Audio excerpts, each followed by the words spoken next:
Mom. Um, okay, and I've also been known to drive my kids to school in just a house coat. Because you're making lunches, you got to move, you got to get them out the door, get your backpacks, you got to go. You're running out of time, so there's no time to change.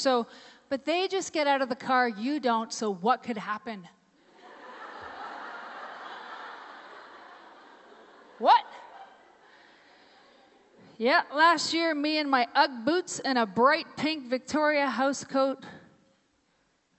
Secret house coat, and then an empty gas tank on the side of the road at -11 with no phone.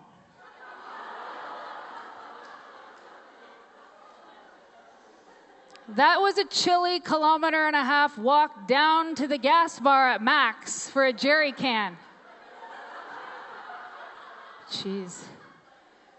And just a couple days before that, somebody asked me what my most embarrassing moment was, and I couldn't think of anything.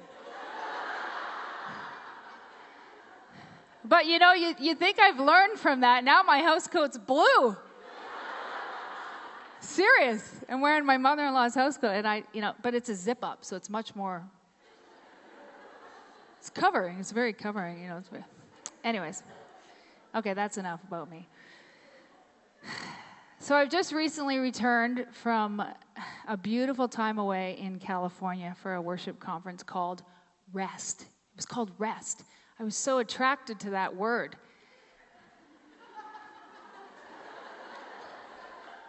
That wasn't where I had in brackets, they'll probably laugh. I did.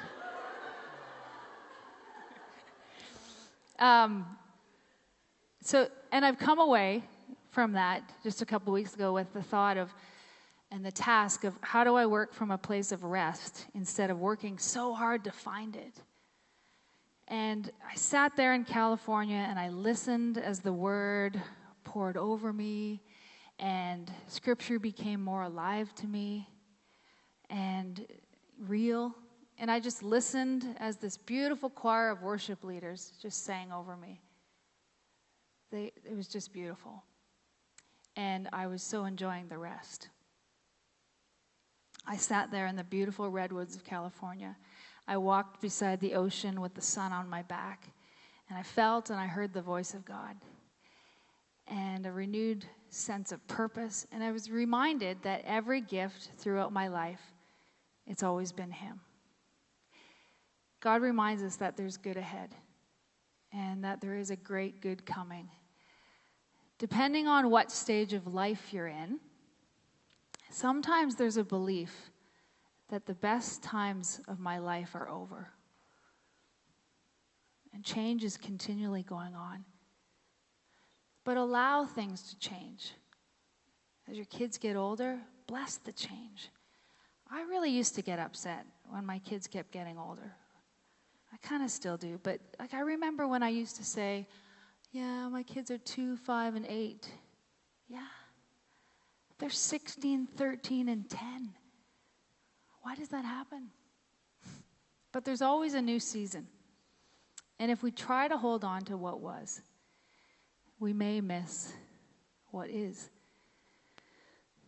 Because, sometimes change is initially seen as loss, but we should welcome what we do have this year. Okay, so back to California. I am convinced that when there's less voices around and there's beauty around, I love California, there's less time constraints, and you actually give permission for your soul to breathe a bit, I think you can hear God more. So by no means am I a pro at this. I fill my life up with a lot of stuff and make room for a lot of things and a lot of people and do a whole lot of things in the name of Jesus, but not exactly always be with Him. But what I experienced a couple weeks ago, and what I experience as a worship leader, and what I want to experience this beautiful season of Christmas that's right around the corner, I can't seem to shake this thought of prepare him room. You've heard that term. There's a song that's really moved me the past couple Christmases. It's called Prepare Him Room, and it's off Paul Baloch's Christmas album. And actually, when I was in California, Paul was one of the coaches at this retreat. So I had a chance to chat with him, and I started the conversation with, Paul, I just love that song on your Christmas album, Prepare Him Room. And we talked about it. And he said, I had nothing to do with that song. That was all my wife. My wife wrote the whole thing. And he was kind of excited that somebody loved his wife's song. So he got me to sit on the piano and sing it. And he recorded it with his phone so he could show his wife that somebody else loved your song. It was kind of fun. But I've been trying to figure out, why has this song captured me? And actually, there's a whole host of things that I need to make room for at Christmas. Being a music director and 2,500 people coming through this door in less than 28 days, you feel responsible for it all going well and it to be good and great. And that can stop me from making room for my family, my kids, my friends, and God. Sometimes you're so busy about wanting to make the thing happen, you forget about the thing that's happening. But this song, to me, feels like a prayer and an invitation in such a loving and gentle way. It reminds me of the gift that He is. And it comes alive to me about how God came and literally wrapped Himself in flesh to draw us near. So He wants to be with us. He wants relationship. And to me, it's this declaration to prepare our hearts. The thing that's so dear to Him, our hearts, and laying aside what's not important. And that's hard. It's difficult. And then the song ends with the prayer to restore our joy. I was thinking this morning about that line, restore the joy. And I wonder if sometimes we've traded joy for a smile. And as long as we can smile, we think everything's okay. So sometimes we come to, say days like today, and we smile. We're around all the women. And we just might be good enough to pull it off, to convince everyone that the smile represents what's really going on inside of us. But not only does God know what's actually happening in our lives, He also isn't just trying to put a smile on our face. What I think God's trying to do at Christmas is actually bring joy. Restore the root of where our happiness and smile comes from. And I think if we were to be vulnerable with each other this morning, maybe we'd admit that many times we settle for the ache in our heart or the anxiety in our head. Why don't we immediately reach out for the presence that's available to us? Here we are at Christmas, remembering Emmanuel, God with us, yet we still try to think that we can get by without Him. I wonder why that is. I think there could be many reasons, though. Maybe your faith in God could be limited, or maybe I tried that and didn't work, or maybe God might show you something about yourself that you don't want to see. Of course, He would do that in a loving way. So maybe we don't allow ourselves to get close. Or sometimes maybe we just think that we can do better on our own. Or maybe we don't. I could probably manage my ministry without Him. You could probably manage your business or your work without him. You could probably manage your kids without him. You can go to a conference and they'll tell you how to do it. Plenty of people do. But what we can't do is manage the mystery of God. We live our lives committing and always have something to lose or something to prove or hide, and it's tiring. What I'm learning is that the doing follows the being. And I mean, I'm at level 1.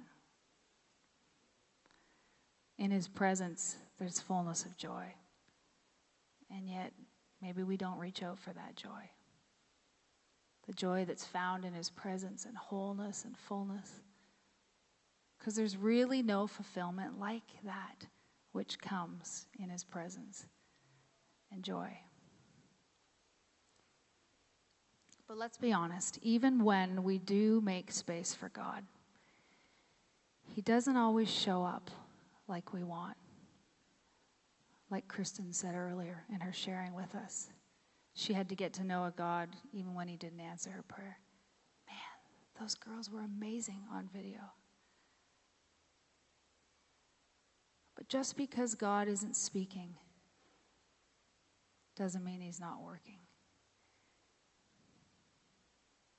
It's true. Every year I'm moved by this Christmas story. And it's amazing to me, even staggering, that for 400 years after the Old Testament, the last page of Malachi to the first page of Matthew, that's 400 years where God never spoke. Nothing. That's a long time. But that doesn't mean God wasn't working. It doesn't mean that he wasn't in control.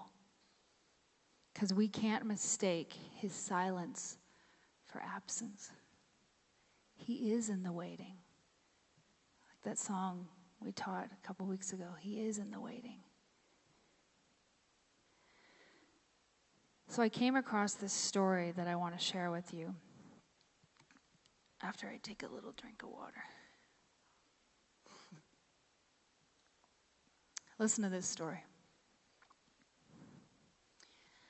After he had open heart surgery that led to 2 weeks of life-threatening complications and kept him in the hospital, I was driving him home to recuperate.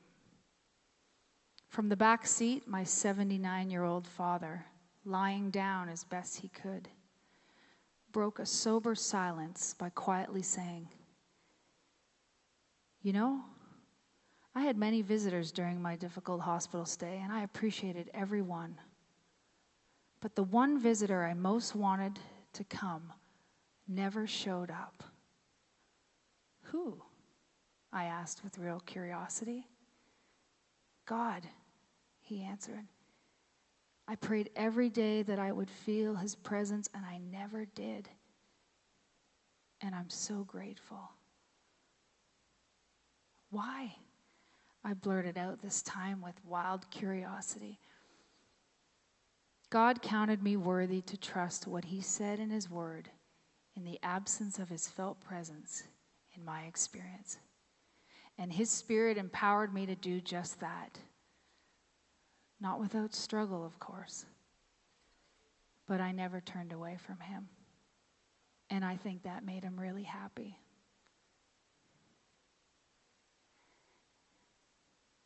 I remember wondering, she says, "Who is this man that I've called Dad for a half a century? What planet does he live on? I wanted to go there, and I still do." Really amazing story. I was just talking to my friend this week from Ontario, and she said she's just gone through the loss of her brother, and she said, "I read through the whole Bible and I cried out to God and I asked for God's presence in, when he was dying, and nothing. It was just a hard time, Heather, that I had to walk through." I still knew he was there, but it was just a hard time. So it might be in this Christmas that you won't feel God like the shepherds did, or like Mary did. But he's there. And we just need to keep making room for him. Maybe he's just asking us, like the old man in the story, to wait, to trust.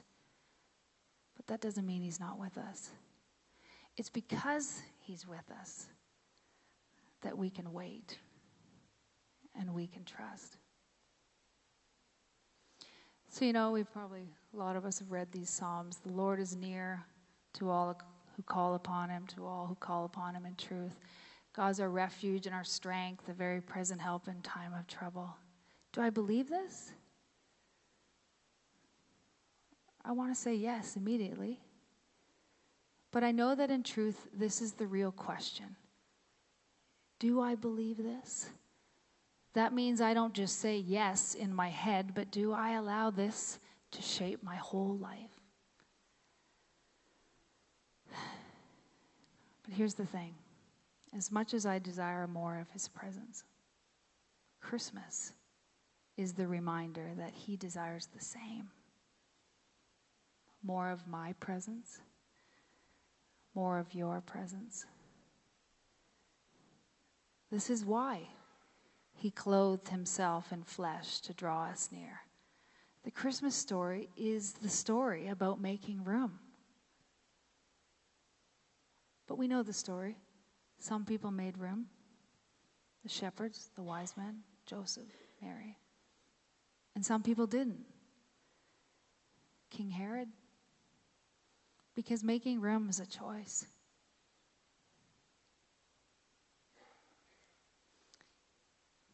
So there's this last story I want to share.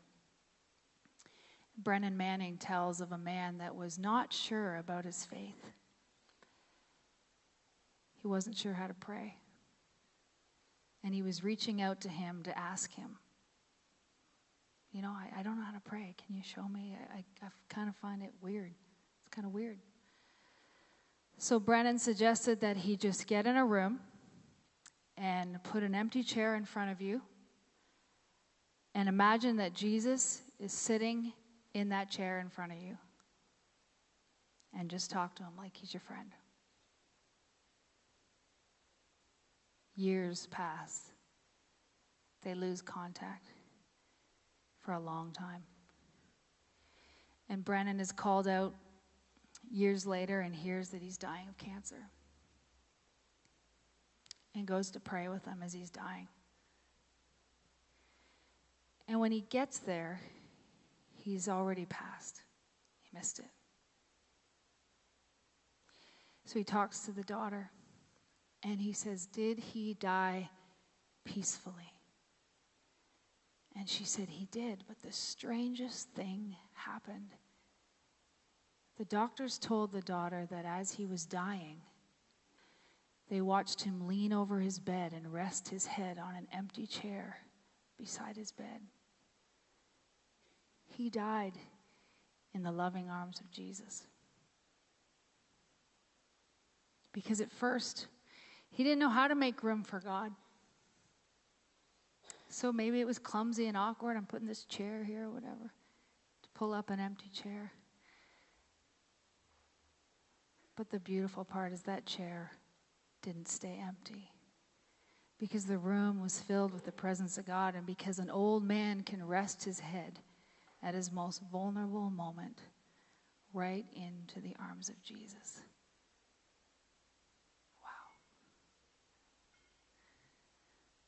See, nothing may need to change about the room you've made for God.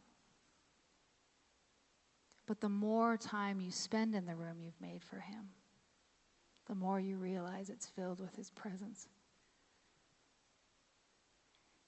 I'd like to think that here, even in these last few moments that we have together, that we could make some room for God. All of you are busy.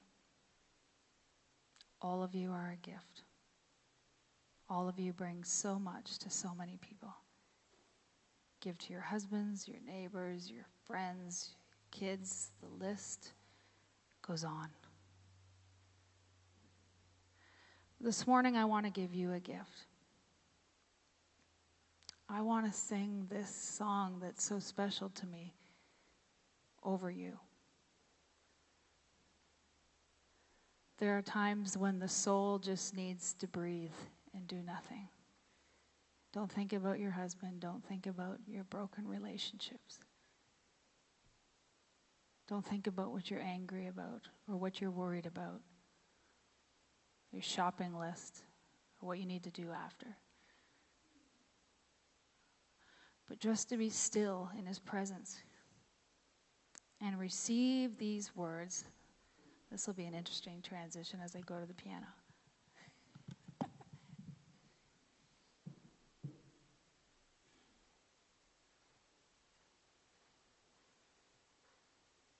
Sometimes it's just so healing just to sit. And we don't do that well as women. I sure don't.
for more of you.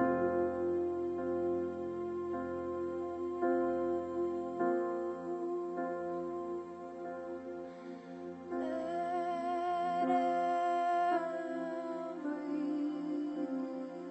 heart prepare him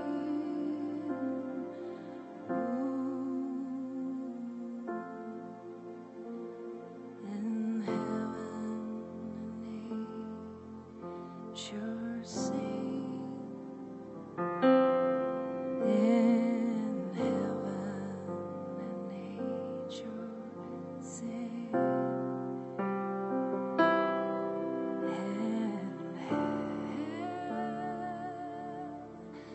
In heaven and nature sing. Jesus, here in the quiet of this moment, we pause and we are still before you. We realize that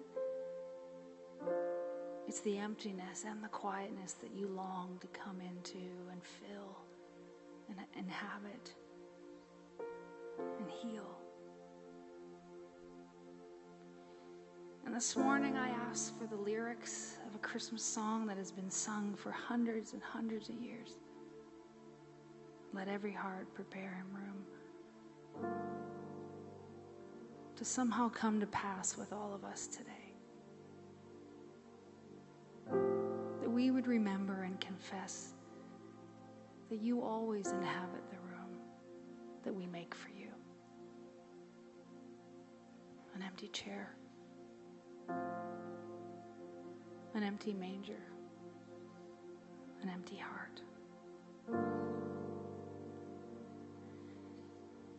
And I pray this morning that we would be women that wouldn't just smile without joy, but this Christmas season, the story would come alive to us.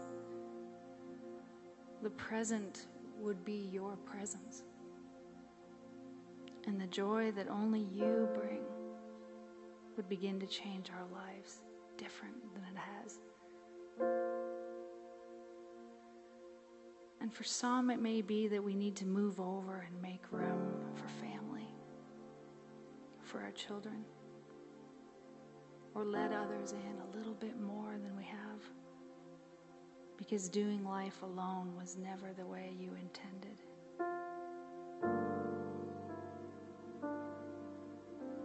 So we say today that we trust that you are God.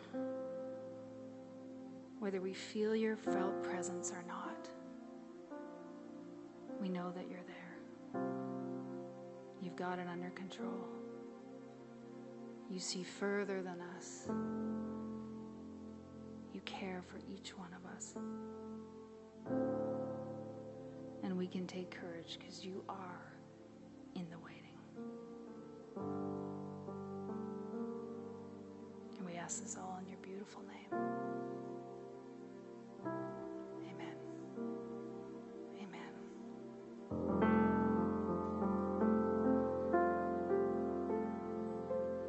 Thank you.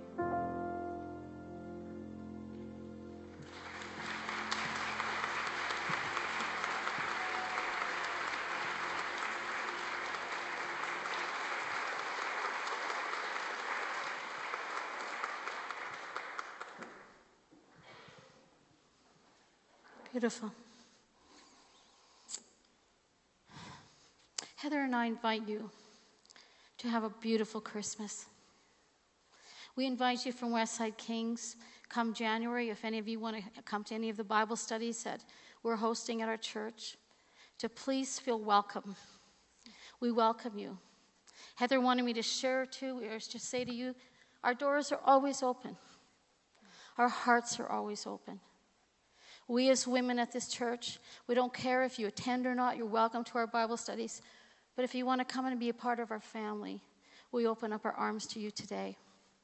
We wish you a very Merry Christmas and a blessed holiday with your family. And also I want to say one more thing. Come April 2018, we have a women's retreat, and we welcome you to join us for that as well. So love on each other. Have a blessed day. Thank you.